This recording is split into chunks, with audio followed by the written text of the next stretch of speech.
Sir money meditation అనేది అంటే normal meditation చేస్తుంటారు. మనీ మెడిటేషన్ ఎలా చేయాలి? ఏ సమయంలో చేస్తే చాలా మంచిది? చాలా ఇంపార్టెంట్.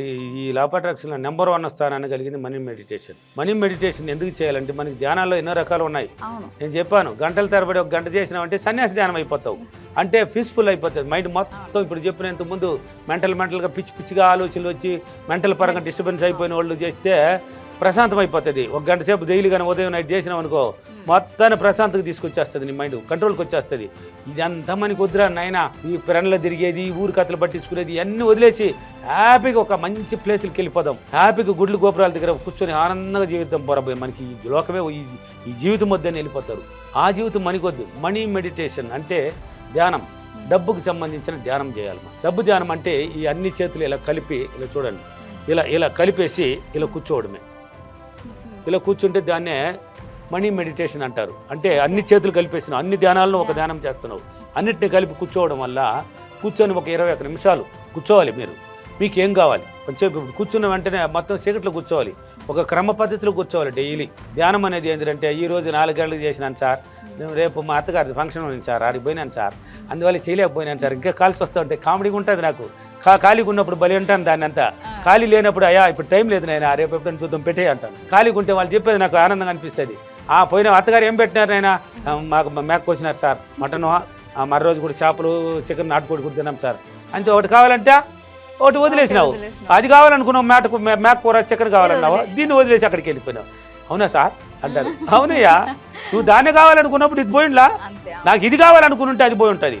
ఇది వచ్చేస్తే మళ్ళీ అది కూడా వస్తుంది. డబ్బు వచ్చేస్తే అది రాదు మన ఇంటికా. నాటుకోడి ఎన్ని మేకలు తినొచ్చు, నువ్వు మేకపోతులు తింటావు, పొట్టెలు తింటావా, నువ్వు నాటుకోడి తింటావు, బాయిలర్ తింటావు, నీ ఇష్టం కదా అవతల. అది ఒకటి కావాలంటే ఒకటి వదులుకోమనేది. అందుకనే చాలా చేయకూడదు. ఒక రోజు చేసినాను సార్, మా అత్తగారింటికి వెళ్ళినాను సార్, అది వేస్ట్ అయిపోతుంది. అది ఎంత పనులున్నా, ఎంత బిజీ మానవుడు అనేది వాడు క్రియేట్ చేసుకున్నది బిజీ అనేది వాడు మానవుడు. నేను క్రియేట్ చేసుకున్నాను. రాత్రి 7 నుంచి 8 గంటలు నా ఫ్రీ టైం అని నేను క్రియేట్ చేసుకున్నాను. నా ఫ్రీ అంటే నేను అప్పుడు ఏ పని చేయకూడదు, ఫ్రీగా ఉండాలి, తినాలి, ఆ టైంలో ఏదైనా 1 or 2 ఫోన్ కాల్స్ కూడా మాట్లాడుకోవాలి అని ఆలోచిస్తాను. అలా నాకు ఇచ్చేసింది అది. ఆ టైంలో ఫ్రీ అయిపోతుంది. నేను ఏ పని పెడితే నాకు ఆ టైంలో నేను అనుకున్నది అదే గట్టిగా సంకల్పం. ఏడైతే నాకు గుర్తు చేస్తుంది, అన్నం తినాలి, కొంచెం ఫ్రీగా ఉండాలంటే గుర్తు చేస్తుంది. అవును కదా, శాసించాలే, పక్కన పెట్టేస్తాను, ఫ్రీ కూర్చుంటాను, లేకపోతే కామెడీ పెట్టుకుంటాను, కొంచెం టీవీలో నవ్వుకుంటాను కొంచెం. అందుకే నవ్వుతే ఏమొస్తుంది, నవ్వు వస్తుంది. ఏడిస్తే ఏమొస్తుంది, ఏడుపు వస్తుంది. అందుకే ఏడుపు మనకొద్దు, నవ్వే. అందుకని ఒకే టైం ఫాలో చేయండి. ఉదయం 4 గంటలకు చేసినావు డైలీ అంటే 4కే చేయాలి, లేదు 4:30కి చేసినా లేక 5కి చేసినా డైలీ ఒకే టైం ఫాలో చేయి. ఉదయం చేయాలి, రాత్రి పడుకునే ముందు చేయాలి, 2 పూటలు చేయాలి. 2 times ధ్యానం ఖచ్చితంగా. ఇలా కూర్చున్నావు, ఫస్ట్ నీ బాడీని మొత్తం రిలాక్స్ చేసుకోవాలి. ఫస్ట్ ఏం చేసుకోవాలి, బాడీ మొత్తం రిలాక్స్ అయిపోవాలి. వచ్చిన అంటే ఇప్పుడు ఒక నడిచి వస్తూ ఉంటావు, వెంటనే ఏదైనా అడిగితే అటు పోయినానా, వచ్చినానా, పోయినాను ఏది అంటారు. అది రిలాక్స్ అయిపోవాలి, అది అలా ఉండకూడదు. మన బాడీ మొత్తం ఫ్రీ అయిపోవాలి. కొంచెం కూర్చో, సైలెంట్ కూర్చున్నాయి, మొత్తం రిలాక్స్ అయిపోవు. రిలాక్స్ అయిన తర్వాత కొంచెం శ్వాస మీద ధ్యాస పెట్టు. అంటే నీ ఇన్నర్ మైండ్ ఉంది కదా, గమ్మును కూర్చుంటే మటన్ ఈరోజు బిర్యానీ తిన్నాను రా, లెగ్ పీస్ బాగుండిందిరా, దాన్ని తీసుకెళ్తుంది, అది పోయి చూపిస్తుంది. ఆ లెగ్ పీస్ కన్నా చేపల పులుసు గ్రేవ్ బలి ఉండింది రబ్బా, అలానే చూపిస్తుంది. మనం చేసిన అలవాట్ల దగ్గరికి తీసుకెళ్తుంది. గమ్మున ఉన్నావు కాబట్టి దాన్ని పంపించకూడదు. అక్కడ కొంచెం రిలాక్స్ అయినా కొంచెం శ్వాస మీద ధ్యాస పెట్టు. గాలి ఎలా పీలుస్తున్నాం మనం, ఆ గాలి ఎలా బయటపోతున్నది, ఏంది దాని పరిస్థితి, నీకేం కావాలి అంటే రిలాక్స్ అయిపోయిన తర్వాత శ్వాస మీద ధ్యాస పెట్టుకున్న తర్వాత నీకేం కావాలో దాన్ని ఊహించుకో.